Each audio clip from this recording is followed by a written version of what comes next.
Saya melihatnya bahwa realita di lapangan lah. Banyak anak-anak putus sekolah. Banyak anak-anak putus sekolah karena apa? Ya tadi, yang dari SMP ke SMA. Ya, dan itu tercermin dari lama belajar atau lama sekolahnya warga Banten yang masih rata-ratanya 9, sekian. Artinya mereka lulus SMP, sempat sekolah sebentar, habis itu mereka putus sekolah. Dan kemudian masih banyak kejadian, kita lihat banyak raport-raport yang tertahan. Nah, ini menandakan bahwa keinginan sekolahnya kuat, tapi kemampuan pembiayaannya terkendala.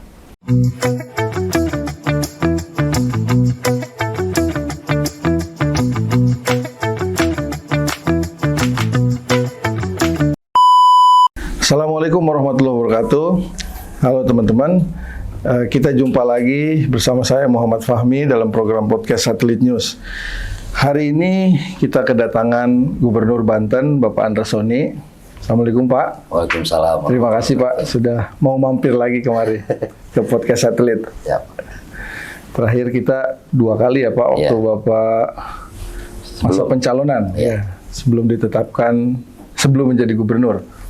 Hari ini kita akan banyak ngobrol soal beberapa program prioritas Bapak, terutama soal sekolah swasta gratis, dan ada beberapa lagi diantaranya jalan desa ya Pak.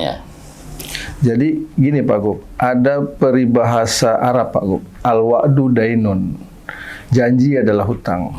Jadi waktu kampanye itu Pak Gub kan berjanji kalau saya terpilih jadi gubernur, saya sekolah swasta gratis, jalan desa saya bikin bagus.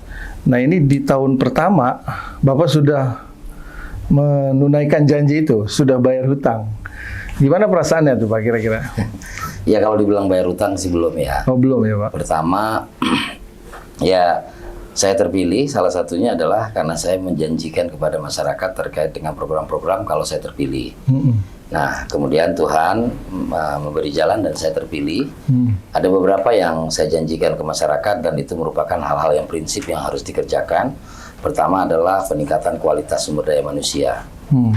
Dan ini juga selaras dengan Astacita Bapak Prabowo. Ya, Astacita keempat Bapak Prabowo itu peningkatan kualitas sumber daya manusia.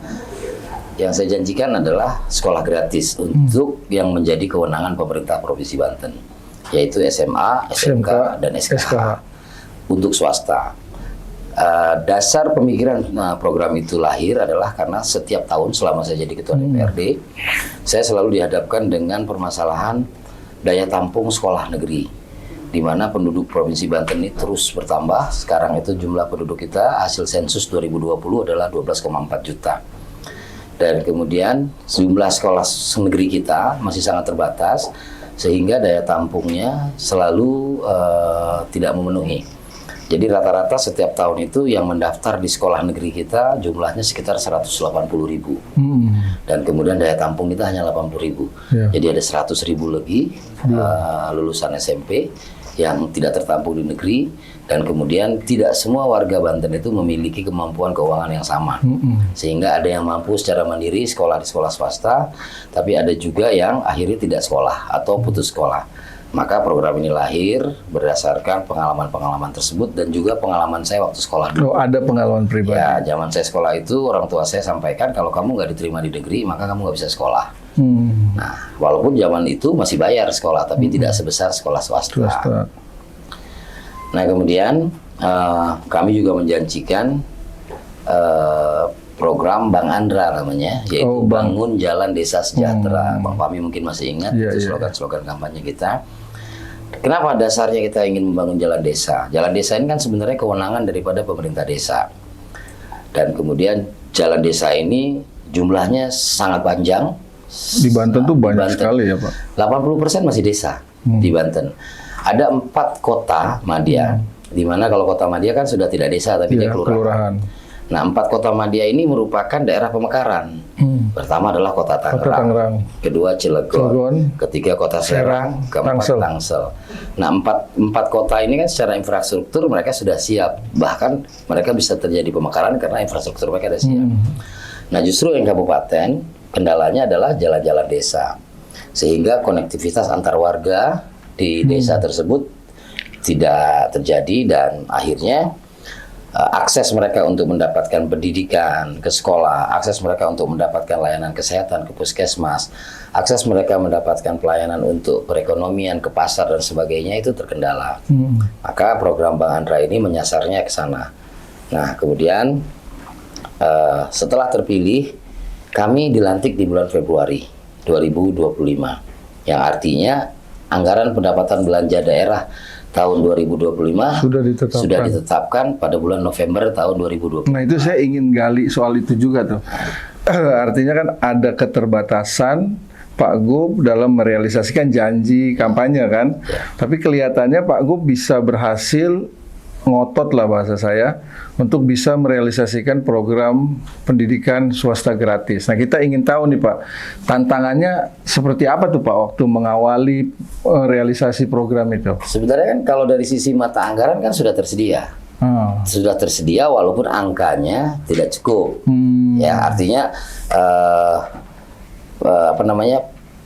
urusan pendidikan ini sudah tersedia lah anggarannya untuk pendidikan untuk anak sekolah. Termasuk untuk sekolah gratis itu? Iya, untuk pendidikan ya, untuk pendidikan. Kan itu udah gratis memang SMA negeri. SMA-nya, iya. Kan ada komponen-komponen biayanya. Alhamdulillah setelah dilantik itu keluar impres nomor 1, yaitu impres terkait dengan efisiensi biaya, efisiensi belanja. Di mana artinya ada bisa masuk di situ? Ya, di efisiensi tersebut. Kalau saya menyebutnya bukan efisiensi jadinya, relokasi. Karena yang tadinya tidak produktif, salah satu perjalanan dinas, rapat-rapat di hotel, seminar-seminar, FGD, yang menurut Bapak Prabowo itu nggak diperlukan hari ini atau tidak produktif lah. Nah, kemudian dari relokasi tersebut, nah itu bisa kita anggarkan untuk sekolah gratis 6 bulan. Ya, di 6 bulan itu maksudnya dari Juni sampai dengan Desember. Nah, di 2026 tentu kita harus menganggarkan lagi. Nah, tahun ini kita memulainya dari kelas 10. Jadi belum semua kelas, belum semua angkatan, baru kelas 10 ya, karena ketersediaan anggaran tadi. Nah, dari mana saja tadi? Dari perjalanan dinas, salah satunya perjalanan dinas luar negeri kita coret. Ya, itu kita alihkan, dan banyak lagi yang kita alihkan, termasuk belanja-belanja yang menurut kita dan sesuai dengan arahan pemerintah pusat itu yang kita koreksi. Saya ingin sedikit memperdalam nih Pak soal ngototnya Bapak dalam program pendidikan tuh. Apa ada tokoh misalnya atau tokoh pendidikan yang menginspirasi Bapak gitu sehingga, atau pengalaman hidup yang begitu kuat menginspirasi Bapak sehingga Bapak begitu penting untuk merealisasikan nih, pendidikan ini mesti gratis nih biar. Kalau dibilang ada tokoh, ya saya sih nggak ke sana yang melihatnya. Saya melihatnya bahwa realita di lapangan lah. Banyak anak-anak putus sekolah. Karena apa? Ya tadi yang dari SMP ke SMA. Ya, dan itu tercermin dari lama belajar atau lama sekolahnya warga Banten yang masih rata-ratanya 9, sekian. Artinya mereka lulus SMP, sempat sekolah sebentar, habis itu mereka putus sekolah. Dan kemudian masih banyak kejadian, kita lihat banyak raport-raport yang tertahan. Nah, ini menandakan bahwa keinginan sekolahnya kuat, tapi kemampuan pembiayaannya terkendala. Itu. Dan kemudian saya melihat selama ini banyak belanja-belanja kita yang sebenarnya bisa lebih kita efisienkan. Nah, ini kita buktikan, kita bisa menganggarkan. Sebenarnya anggaran untuk sekolah gratis ini pasti akan sangat besar ke depannya. Karena apa? Dengan adanya sekolah gratis, motivasi orang-orang, motivasi anak-anak untuk sekolah, motivasi orang tua menyekolahkan anaknya akan semakin tinggi. Maka angka partisipasi sekolah kita, angka partisipasi sekolah kita ini kan masih sangat rendah, masih 69. Ya, yang kemudian saya meyakini ini akan naik nantinya, dan tentu kita harus mengevaluasi ke depan siapa saja yang berhak untuk mendapatkan fasilitas sekolah gratis. Tapi kalau dilihat dari kekuatan fiskal kita Pak, APBD kita itu cukup nggak kalau hitung-hitungan Bapak tuh dari kelas 10 sampai 12? Insya Allah cukup. Cukup ya Pak? Insya Allah cukup. Nah, tahun depan tuh rencana Sampai 12 atau? Tahun depan kelas 10 ini lanjut sampai semester 2, habis itu di semester ganjil, di semester genapnya nanti daftar lagi yang jadi mulainya dari tahun ini ya Pak, dari tahun kelas 10 murid dulu. Baru dari tahun 2025. Ya, nanti akan menyusul tahun berikut kelas 11, habis itu jadi dia nyundul gitu ya. Sampai nanti full di tahun ketiga. Tapi Bapak tuh jadi di tahun pertama tentu kalau dari apa yang tadi Bapak bicarakan tuh, ungkapkan itu, berarti masih belum sempurna lah ya? Ya pasti ya. Implementasi. Ya, pertama sosialisasi. Ya karena ini baru saya canangkan di bulan Mei.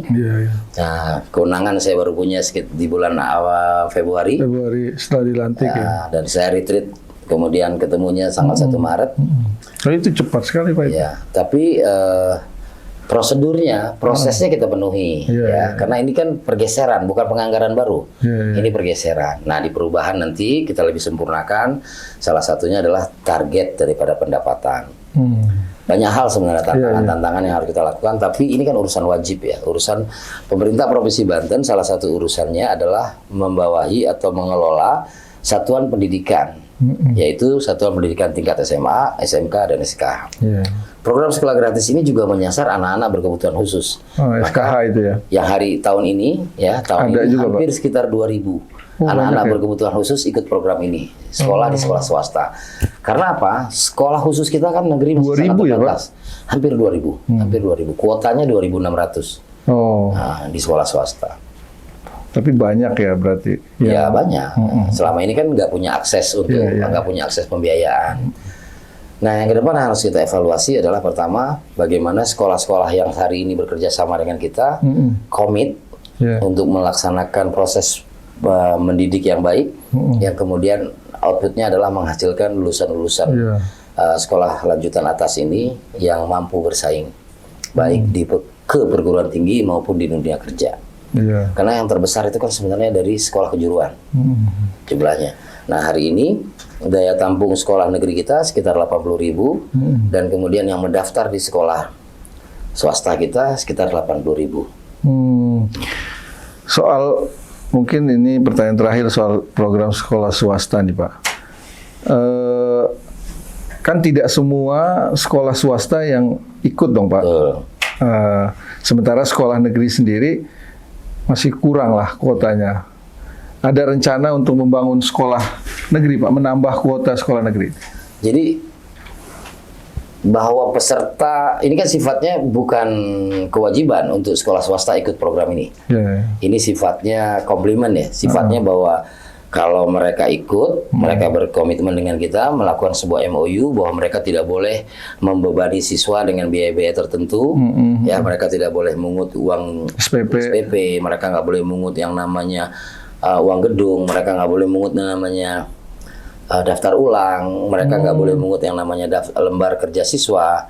Ya, 4 hal tersebut di-cover oleh pemerintah dan komitmennya sekolah swasta adalah di situ. Dan pelanggaran komitmen ini berdampak hukum, karena kan kita melakukan di MOU itu, di MOU tersebut. Nah, berdampak hukum, dan saya melihat komitmen dari sekolah ini akan kita pantau terus dan kita menerima kalau kita mendapatkan informasi atau pengaduan dari masyarakat pasti akan kita tindak lanjut. Kemudian tentu ya harapan kita angka putus sekolah turun.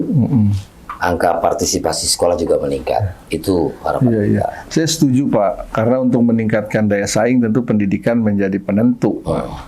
Maka kita juga sebenarnya ingin tahu selain sekolah gratis itu apa program lain Bapak dalam rangka peningkatan kualitas pendidikan di Banten? Ya, nih Banten ini terkenal dengan daerah industri, berbatasan langsung dengan daerah khusus Jakarta, sehingga Banten ini menjadi tempat tujuan pencari kerja. Nah, yang terjadi hari ini adalah Provinsi Banten di tahun 2024 sempat menjadi provinsi dengan tingkat pengangguran terbuka tertinggi. Ya, yang alhamdulillah kemudian beberapa bulan terakhir ini kita turun terus sampai peringkat kelima. Tapi angkanya masih besar. Ya, angkanya masih besar. Jumlah angkatan kerja kita yang bekerja itu 5 juta sekian. yang menganggur itu sekitar 400.000 sekian, itu masih sangat besar. Maka salah satunya adalah saya melakukan roadshow ke seluruh beberapa kawasan industri untuk membangun sebuah komitmen bahwa bagaimana caranya supaya kita bisa menyerap tenaga kerja lokal. Nah, salah satu yang disampaikan oleh kawan-kawan itu adalah tidak link dan match. Program-program yang selama ini di MK kita tidak link dan match. Jadi saat kita ini menjadi kawasan industri, yang dibutuhkan itu adalah tenaga-tenaga teknis, tapi sekolah menengah kita lebih banyak, sekolah menengah swasta, sekolah menengah kita lebih banyak itu akuntansi dan sebagainya. Nah, ini yang perlu kita lakukan perbaikan-perbaikan agar link dan match. Ditambah lagi tentu kita punya balai latihan kerja, vokasi-vokasi harus kita lakukan. Terus kemudian terkait dengan pembangunan sekolah negeri. Ini adalah kewajiban pemerintah dan itu harus terus dibangun. Tapi membangun sekolah negeri kan memerlukan biaya yang besar, juga memerlukan waktu, dan kemudian memerlukan biaya ikutannya. Jadi saat kita membangun sekolah negeri, membangun rumah sakit negeri, rumah sakit daerah, itu akan ada biaya ikutan yang kita sebut biaya rutin. Nah, ini harus kita perhitungkan betul agar APBD kita terus sehat. Jadi potensi pendapatan asli daerah kita terus harus kita gali supaya bisa membiayai hal-hal yang akan bersifat rutin. Contoh, saat kita membangun sekolah baru, maka kita harus menyediakan gurunya, TU-nya, kepala sekolahnya, penjaga sekolahnya, security sekolahnya yang kemudian akan menjadi biaya rutin. Nah, ini harus kita cari solusi, tapi memang kewajiban kita untuk terus membangun. Maka insya Allah pembangunan sekolah ini nanti ke depan akan kita petakan. Karena tidak semua sekolah negeri itu penuh siswanya. Ada beberapa daerah yang justru sekolahnya nggak penuh. Iya kan, karena memang ada Pak, memang anak ataupun orang tua, apakah karena kendala ekonomi atau jarak, mereka tuh memilih untuk tidak menyekolahkan. Apa tuh? Kalau dengan kondisi itu kira-kira Bapak mau ngapain tuh? Jadi pemerintah pusat sekarang punya program namanya Sekolah Rakyat. Nah, Sekolah Rakyat ini adalah sekolah yang berasrama untuk anak-anak yang berasal dari keluarga miskin. Mereka dibiayai full oleh negara, mulai dari kebutuhan makannya, 3 kali makan sehari, kemudian biaya bukunya dan sebagainya dan sebagainya. Nah, pemerintah Provinsi Banten juga membayangkan suatu hari nanti mampu membangun sekolah-sekolah model seperti itu di pedesaan, supaya desa yang selama ini konektivitasnya ini terganggu, terkendala, anak-anak mau sekolah jaraknya jauh dan sebagainya. Karena kan di beberapa daerah di kita kayak Pandeglang, Lebak itu kan jarak itu mempengaruhi partisipasi sekolah. Nah, ke depan kita akan lakukan hal yang seperti itu. Tentu lagi-lagi ini harus disesuaikan dengan kemampuan keuangan daerah. Ini yang perlu kita gali, potensi-potensi pendapatan asli daerah. Pertama, kita ini banyak sungai, banyak industri. Sungai kita ini ada airnya. Bahkan saking banyaknya air kita kebanjiran. Nah, airnya harus dikelola. Air yang dikelola ini tentu bisa menghasilkan pendapatan. Siapa penggunanya? Selama ini kan industri, PDAM, sebagainya itu kan menggunakan air-air kita, air-air permukaan. Nah, ini salah satu potensi yang harus kita gali. Karena apa? Mengandalkan pajak kendaraan bermotor hari ini sudah tidak sama dengan 5 atau 6 tahun yang lalu. Maka ini penting sekali. Tapi pelayanan publik, pelayanan wajib, pelayanan dasar yang harus kita berikan kepada masyarakat nggak boleh berhenti. Maka alhamdulillah di awal kepemimpinan saya telah meresmikan 2 rumah sakit. Rumah sakit sudah dibangun lama, tapi belum dioperasionalkan. Nah, langkah pertama yang kita lakukan adalah mengoperasionalkan rumah sakit ini. Konsekuensi yang saya sampaikan tadi akan ada biaya rutin yang harus kita tanggung, dan ini menurut saya adalah suatu hal yang wajar ya, ada biaya yang mengikutinya. Gitu. Tapi fiskal kita berapa sih Pak? Insya Allah hari ini kita masih di APBD 11, ya PAD kita masih 70% dari 11. Potensinya kita bisa naik berapa tuh? Kenaikan ini yang kita ada penurunan sebenarnya, karena pertama terkait dengan hubungan keuangan pusat dan daerah. Ya, undang-undang baru yang mana dibalik sekarang. Kalau dulu kita mengut pajak kendaraan bermotor itu persentase provinsi lebih besar. Kalau sekarang prosentasenya dibalik, namanya option. Option itu lebih besar kepada kabupaten kota. Nah, tinggal kita sinkron dengan kabupaten kota. Tapi alhamdulillah terkait dengan sekolah ini salah satu Kabupaten Tangerang. Kabupaten Tangerang itu proaktif. Mereka memberikan solusi kepada kita. Pak, kalau Bapak beli tanah, provinsi beli tanah itu pasti kan perlu biaya besar. Pakai tanah kami aja. Jadi dia sediakan lahan. Dia sediakan lahan. Bangun. Proses hukumnya, proses administrasinya dipenuhi. Nanti kita bangun sekolah di sana. Dan insya Allah nanti akan ada dibangun di sekitar Teluk Naga itu yang sedang berproses. SMA atau SMK? SMA atau SMK, salah satu nanti kita akan lakukan studi di sana. Kemudian di Tangsel kita ada lahan untuk bisa bangun 2 sekolah. Di Bambu Apus. Udah 3 tuh ya, Kabupaten 1, iya, Tangsel 2. Tangsel 2, kemudian di Kota Tangerang kita ada lahan pengadaan tahun 2021, tapi terkena tol. Sehingga harus dirislah. Kawasan Cipondo atau Benda? Belendung ya, Belendung ya. Kelurahan Belendung, Kecamatan Benda itu. Benda ya. Nah, nanti kita sedang kelola administrasinya supaya kita bisa dapat pengganti lahannya yang lebih representatif untuk dibangun sekolah. Oh, Tangerang aja 4 tuh Pak, banyak. Yes. Nah, dan tahun ini kita bangun 7 sekolah baru. Oh, tahun ini 7? Tahun ini 7 sekolah baru. Di Tangerang itu ada 2, kalau saya nggak salah ya. Tuh. Selain sekolah, kita sedikit bahas soal jalan kampung tadi Pak. Jalan desa. Jalan desa ya, jalan desa itu gimana Pak ininya? Jadi saya mengeluarkan peraturan gubernur kaitan dengan konektivitas daerah. Jadi daerah-daerah yang produktif, daerah-daerah yang dilalui oleh sawah katakan, kemudian ada perikanan, tempat pendidikan, kemudian ada layanan kesehatan, puskesmas dan sebagainya yang sampai saat ini jalannya masih buruk ya atau belum terbangun. Ini menjadi prioritas kita dan intervensi kita kepada status jalan tersebut, jalan desa tersebut untuk kita bangun yang namanya poros desa. Ya. Jadi kan tadi Bapak sempat menyebut bahwa jalan desa itu wewenangnya ada di pemerintahan desa. Nah, status jalan ya. Status jalan. Seperti apa tuh Pak intervensinya? Ya itu tadi. Melalui dana desa atau? Tidak, kita mengeluarkan peraturan gubernur menggunakan APBD Banten, APBD dari Provinsi Banten dan diperkuat dengan RPJMD. Ya, di Perda RPJMD. Ya. Tahun ini udah berapa? Sudah ada mulai? Sudah jalan? Mulai, memang belum banyak ya, tapi sudah di mulai. Daerah mana aja Pak? Lebak, Pandeglang, Tangerang. Oh, sudah semua. Serang, 4 kabupaten itu. Jalan desa itu kan ada di 4 kabupaten itu. Iya. Nah, di Serang ada. Serang Kabupaten. Di Kabupaten Tangerang ada. Di Lebak, Pandeglang juga ada. Targetnya? Ya targetnya tentu maksimal ya. Tapi kita menyesuaikan. Karena proses penganggaran kan memerlukan keterlibatan dari DPRD. Dukungan dari DPRD dan dukungan dari pendapatan. Jadi itu jadi intervensi langsung Pak Gub. Ya. Di luar dana bantuan desa ya? Ya, dana desa, bantuan desa lain lagi. Iya. Dana desa itu kita berikan 100 juta untuk tahun ini, setiap desa. Tahun depan insya Allah kita akan naikkan lagi, tapi ada syarat dari kita. Pertama adalah ada yang dialokasikan untuk beasiswa kepada anak-anak dari desa. Yang 100 juta itu? Dari 100 juta itu kepada anak desa. Tahun ini 1. Tahun depan harus karena kita tambah, otomatis anaknya juga nambah. Tahun berikut ini terkait pendidikan berarti ya? Ini beasiswa terkait rencana program sarjana penggerak desa. Asta cita karena Pak Prabowo itulah membangun dari desa. Nah, sehingga sumber dayanya juga harus kita persiapkan. Harus ditingkatkan. Dan ditambah lagi kita sudah punya koperasi Merah Putih. Ya, koperasi desa Merah Putih ini kan sudah banyak ya itu, saya dengar juga udah banyak. Udah 100% Pak ya? Kecuali 1. Ya, di mana? Kanekes, Baduy. Kalau Baduy dia agak ikut. Kalau itu bukan aneh sih, ya memang dia otonomi. Itu pengecualian ya. Kearifan lokal. Iya. Kearifan lokal. Jadi sekitar 1521 kalau saya tidak salah ya, salah itu. Desa dan kelurahan kita sudah memiliki koperasi Merah Putih. Luar biasa ini Pak.